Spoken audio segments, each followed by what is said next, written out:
Hello, hello, hello, my loves. How are you doing?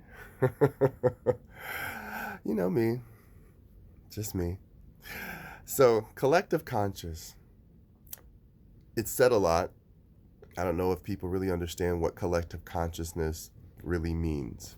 So, I wanted to go into a breakdown. Collective consciousness is when it's a consensus. May it be the type of drink someone likes. We all agree we like this drink? Yes. Okay, let's mass produce it. Great. We all love this drink. Brand it, buy it, replicate it, keep selling it. We love this drink. Think about how long iced tea's been around. Iced tea is not some new invention, but it's been reinvented and remade and recanned, and it's not hard to make either, but people buy it. It's just tea. But people decided they love it. That's a collective conscious decision. Collective consciousness is when we're all deciding that we're aware of this awareness.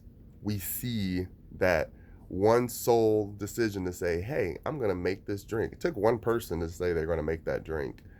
And then they started serving it, and other people started liking it, and it became something everyone else started making. And now it's a thing, right?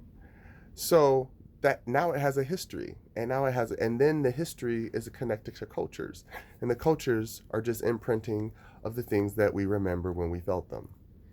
That's the collective consciousness of waking up to saying, I'm aware that I'm connected to a history, that it's beautiful and impressive, but it's not my current reality.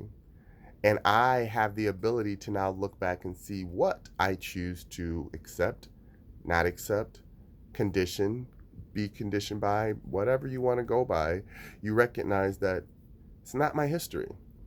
Whatever it is, it's culture and everything. People always attach something beautiful to something negative and something dark to something sinister. And it's like dark is beautiful, and something that seems negative is just the duality of positivity, which has to be seen, but it doesn't need to be bled out. So recognizing that when we fall back into a conscious place of seeing that I believe in what I believe in, and I choose to live this life. That's a conscious choice, because you're not dwelling in someone's history of, well, my mom said I have to be this, and my dad said, there's a history of my family being this type of position or this type of authority. That's beautiful. That's lineage. That's cute. But who are you? Who are you without someone else's lineage? Who are you without someone else's rules? Who are you without someone else's telling you this is how you have to conditionally walk through life because that's how everyone's done it before? And we speak of hope, and we speak of wisdom, and we speak of transcendence, but we stay in a place of, this is what I know.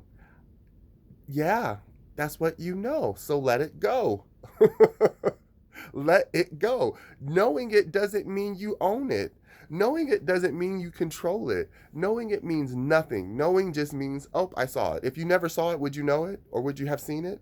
Exactly. That is the point of knowing. Let go of knowing you know, because it will get you out of so much confusion in the conditioning that's been given to us through lineage and generational imprinting. You have to start taking ownership of saying, I see that change is now, not progress. Again, progress is beautiful, but progress has been laid by our ancestors very well now. Now we just have people playing with energy and just abusing power. And now it's about taking back that energy and saying, no, here's how I choose to live, and I'm going to live authentically in that lifestyle, so that you see this is not a fad, this is not a trend, this is a brand that I want to stick, because I know it will benefit my children, your children, the next generation, the generation after. And when you start looking into leadership roles, into elderhood roles, into simply being facilitators in life, and knowing that if you have something to teach, teach it. It doesn't matter how experienced someone says you are, or inexperienced, or what didactic settings you sat through someone else's teachings of their written emotions. Things are beautiful when they're taught, and things are great when I read. I can read and not be attached to what I'm reading, because I recognize that it's an author who wrote down their observation or their words or their emotional understanding of what they had to go through their soul journey to even write these books. So that emotion is attached to that book. So when I read that book, I'm not going to walk away thinking that that's my energy. I'm going to walk away like, oh, that's something to think about. But there's people who walk away with that being their energy. That's why with TV shows and everything else, when they say, well, now it's just you look at it and it just becomes a part of you. This is true. But it's also a way to escape to see someone else's designs and creations and minds and realities of existence. That's why we're multifunctional beings. Recognizing that television is just a dimensional black hole vortex of places to go to see the future and see it. We watch it every day. We watch new updated news every day about new updated technology and everything. That's watching the futures, love.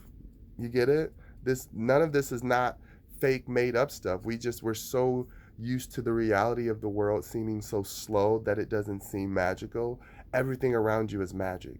And when you recognize that magic, that's when you see the beauty in collective consciousness, because you see how we're all interconnected, how we're all webbed together as one.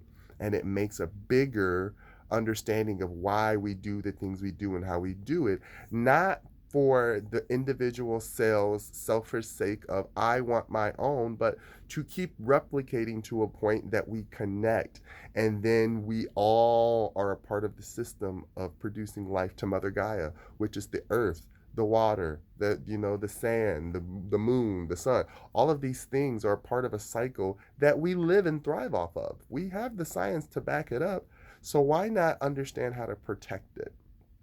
This is collective consciousness. So it seems like a very big topic because it is.